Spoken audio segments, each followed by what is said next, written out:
Chandigarh smart city बने इसके दावे तो बहुत हैं, लेकिन सच्चाई क्या है वो ये है कि स्मार्ट सिटी बनना तो दूर है, लेकिन इसके उलट सफाई का बुरा हाल है। आज मैं जसपाल सिंह, नमस्कार। आप सबको माड़ीवाला टॉप, पिपलीवाला टॉप एरिया में सफाई का जो बुरा हाल है उसकी एक सीधी तस्वीर दिखा रहा हूँ। फौजी ढाबा के साथ साथ जो गली जाती है स्कूल की दीवार के साथ एंड में नगर खेड़ा मंदिर के पास देखो रेडी भरी पड़ी खड़ी है। ये रेडी किसी सरकारी एम्प्लॉई की तरफ से नहीं भरी, ये जो एक तरह से लोकल रेजिडेंट ने जो एक तरह से सफाई करवा के उठाई है। सत श्री अकाल जनाब, आप यहाँ की सफाई के बारे में कुछ कहेंगे? भैया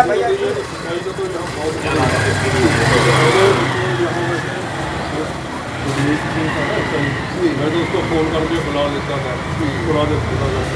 मैं भी डिपार्टमेंट से सीखते हूँ। आप मैं साफ बात बताता हूँ, आप हेल्थ डिपार्टमेंट, तो मैं तो उसको बुला के करा देता था। फिर वो और मेरे से उसकी ट्रांसफ़र कर दी गई यहाँ पे, सब उनका काम है, उनको पता होगा डिपार्टमेंट। तो सफाई का तो इतना बुरा हाल है। सफाई के साथ साथ गलियों की अगर आप पोजीशन देखते हो तो गलियों का तो उससे ही बुरा हाल है। बहुत कई महीनों से मतलब गलियों में स्कूटर जाना ही मुश्किल हो रहा है, बुरा हाल। तो हमारे साथ एक और भी दोस्त खड़े हैं, सरदार श्याम सिंह जी। श्याम सिंह जी सत श्री अकाल, आप बताइए कि आपके विचार क्या है, कैसे जो एक तरह से सफाई का हाल ठीक हो सकता है? चंडीगढ़ वैसे सफाई के में 2 नंबर पे था, अब तो मेरे को लगता है 50 से भी नीचे आ गए इसके अंदर। इस पर चेक किया जाए, जगह जगह कूड़े के ढेर हैं, गलियां टूटी पड़ी है, मतलब कि बिल्कुल वर्कर आ ही नहीं रहा सफाई करने। अब 4 दिन से इस गली में देखो बुरा हाल है सारा। कूड़े के लोग देखते हैं, लिफाफा जहाँ देते थे वहीं पर कूड़े के ढेर होते हैं। नहीं तो गवर्नमेंट से रहता है जो लिफाफे का चलान है, इसके भी हाथ में लिफाफा देके उसका भी चलान करना चाहिए ताकि ये लिफाफे वाले बंद हो जाए। पर कूड़े के हिसाब से, गंदगी के हिसाब से चंडीगढ़ बहुत पिछड़ गया है। स्मार्ट सिटी के नाम पे लोगों को लूटा जा रहा है। लोगों को गाड़ी के चलान लगा, पैसे लगा दिए, वो भी दे रहे हैं, लोग देने को तैयार हो गए, फिर भी सफाई उससे बदतर हो गई है, मतलब बदतर है इस टाइम। जी नमस्कार जी, आपका शुभ नाम? सुरेश पाल जी, आप ये बताइए कि जो एक तरह से सफाई के बारे में आप कुछ कहेंगे? भाई यहाँ पर हर पैसा बिल्कुल कीमत किया जाएगा, आपका जाएगा गड्डी के पीछे भज रहे, गड्डी भी रुकती नहीं है। गड्डी पहले तो ये बताओ कि इन गलियों में गड्डी बढ़ती है, पहला रेडियो वाला लेता 50 रुपये लेता, जीव अपना इतना पैसा डाल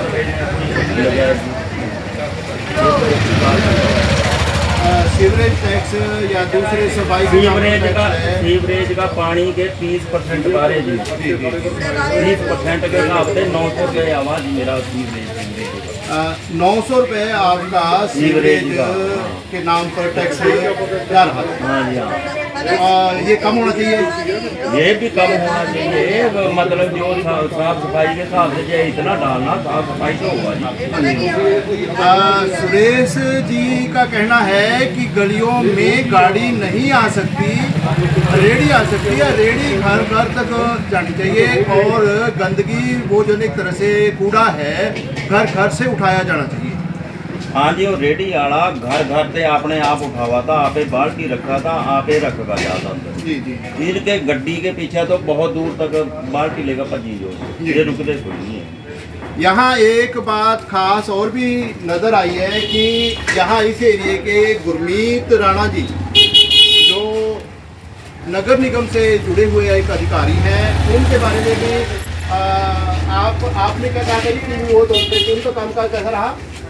गुरमीत राणा जी, गुरमीत राणा जी का काम बढ़िया था, काम उनको बुलाते थे, आए थे, चलो इन्होंने आज बताया कि हमारे गुरमीत राणा जी की तारीफ हो रही है।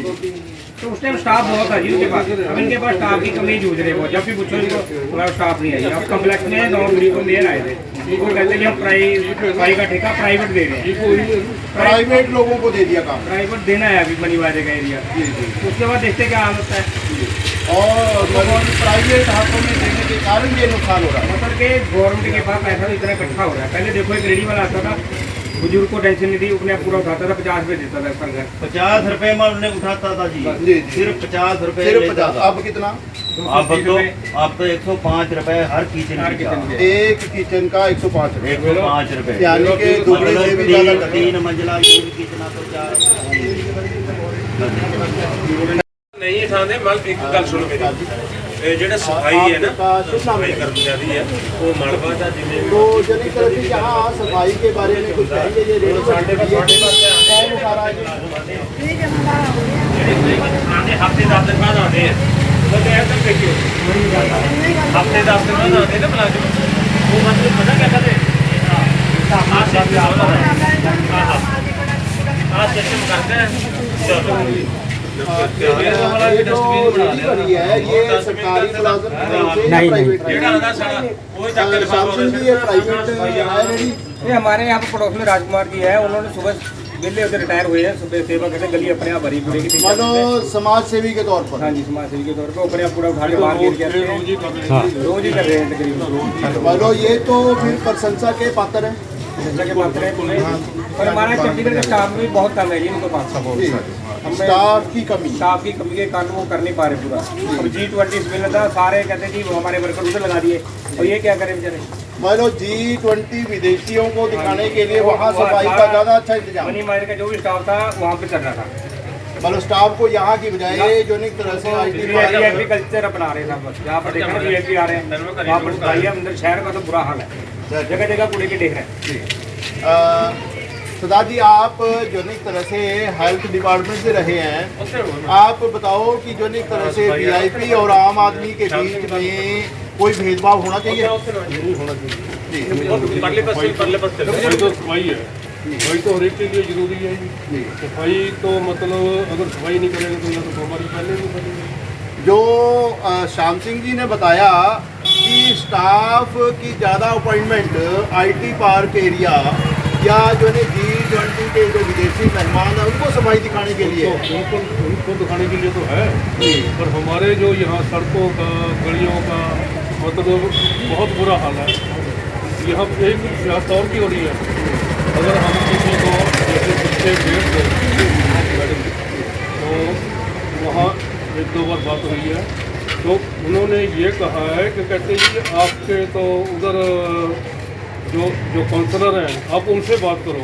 भाई मतलब ये कह रहे हैं जिसकी जिम्मेवारी सारी चंडीगढ़ की है, सारी चंडीगढ़ की जिम्मेवारी कह रहे हैं कि आप काउंसलर से बात करो अपने से। मेयर ने अपना पल्ला झाड़ लिया और कहा कि जो एक तरह से आप अपने एरिया काउंसलर से पार्षद से बात करो। अपने पास से बात करो और सड़कों के बारे में बात की थी उनसे। सड़कों का बुरा हाल है, वो देखो वहाँ से वो चौक है जो थाना से उधर जो चौक है वो रोड तो बन गई थी, अब आगे जो बड़ी जो रोड है वो वैसी की वैसी पड़ी, इस रोड के ऊपर सियासत हो रही है।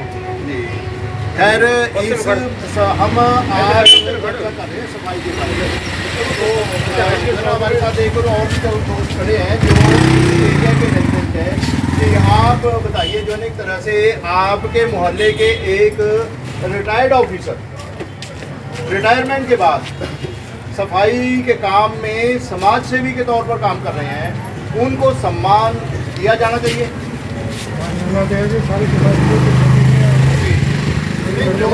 जो समाज सेवी के तौर पर बिना तनख्वाह दिए जो एक तरह से मोहल्ले में क्या रखेंगे, हमें तो कुछ नहीं मिलता है। ये जो है राजकुमार जी हैं, ये समाज सेवी के तौर पर काम कर रहे हैं। ये भी कर रहे हैं तो खुद कर रहे हैं जी जी जी। अपनी गली में जहाँ भी आओ समाज पे खुद करते हैं, सफाई वगैरह खुद करते हैं, तो राजकुमार जी को सम्मान मिलना चाहिए। नहीं, आपके पड़ोसी हैं राजकुमार जी, खुद जो एक तरह से ऑफिसर होने के बावजूद भी गली में से गंदगी उठा के रेडी में डालते हैं और यहाँ से लेके दूर चले जाते हैं। आप उनको सम्मान देंगे, इज्जत करेंगे? कल कभी कोई मौका आए तो राजकुमार जी को पर्दे पर लेके आएंगे, उनके डिपार्टमेंट से परमिशन लेके उनको मन से सम्मानित किया जाएगा। आज वो जो एक तरह से समाज सेवी के तौर पर काम कर रहे हैं, रेडी भरी पड़ी है, ऑफिसर के तौर पर भी जो एक तरह से वो काम कर रहे हैं, बोलने के लिए तैयार नहीं है। रेडी खड़ के फोटो बुलाओ इस चक्कर में तो मैं रेडी खड़ी ठीक है एक रेडी खड़ के फोटो बुलाओ मैं कर लेना इधर पे हां जाता है और इसके बाद मैं उठवा दूंगा तो आने पड़ा है मैं तो खाली हूं